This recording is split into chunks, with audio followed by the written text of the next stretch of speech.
So before we get into the trade the Niners could make, and they could make a trade soon, today, let's talk about their first round of cuts. This happened this morning. Before practice, they cut Carter Bradley and Tanner Mordecai. They waived injured them, so if they clear through waivers, they could come back to the 49ers. They also waived Jalen Allen and Shaquille Brown. Do you know what positions they play? I'm not going to tell you. Then they released running back Keshawn Vaughn, and then they put Isaiah Prince on injured reserve.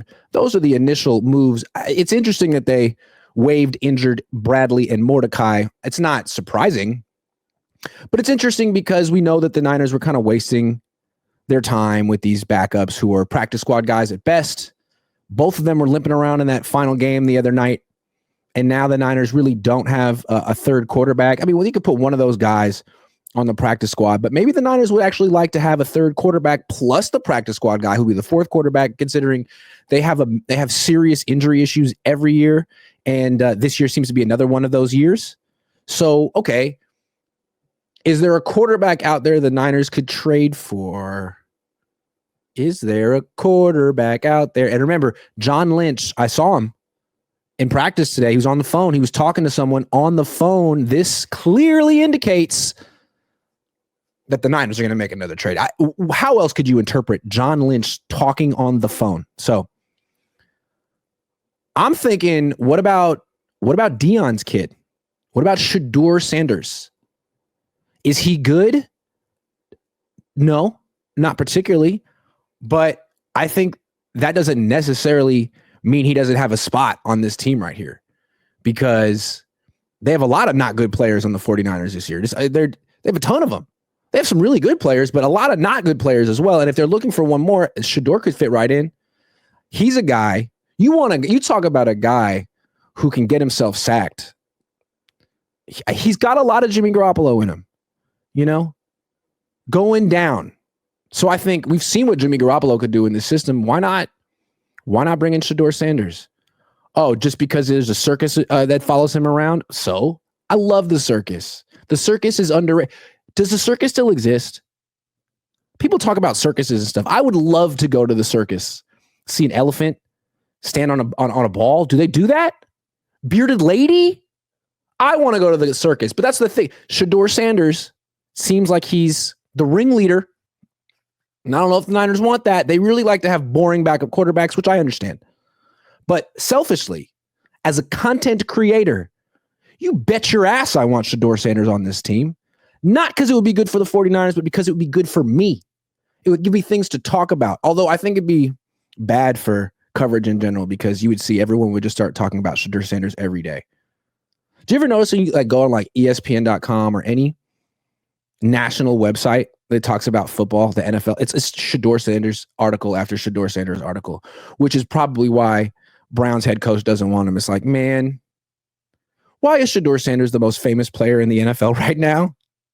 That's not what you want. Well, because people are interested in him. And if it's funny, if you follow the Shedeur Sanders discourse, it's like the Trey Lance discourse, but times a million. The Browns are people are talking about it like it's systemic racism over there. It's like, man, we did that whole conversation with Trey Lance 2-3 years ago. I really wish I was covering it, though. Can you imagine if I was in Cleveland covering that? I just want to get a piece of it. I want to get some of that action. Some of that sounds weird. I was going to say some of that Shedeur action, but that doesn't sound good. But it's like the guy, I write for SI.com, and the publisher who covers the Steelers has been number one in the company a bajillion months in a row because they have nothing but drama. Aaron Rodgers, that's not fair. I want Aaron Rodgers, but I'll settle for Shedeur Sanders. Help me out. This has been such a boring offseason, man. No quarterback controversy. Pfft. Boring. That's all I have to say about Shedeur Sanders for now. Dangerous Dave says, nice hoodie. Just saying, G is the best, everyone. Made in America. Check it out. This is the Patriot.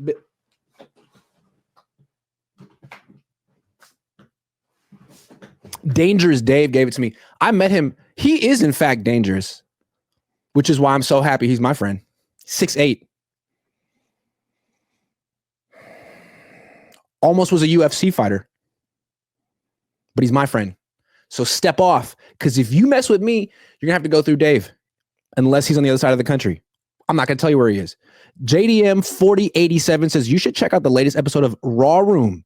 Former 49er Mike Davis was a guest. He talked a bit about the locker room situation with Tom Sula and Chip Kelly being Panthers teammates with CMC and a few other things. $20.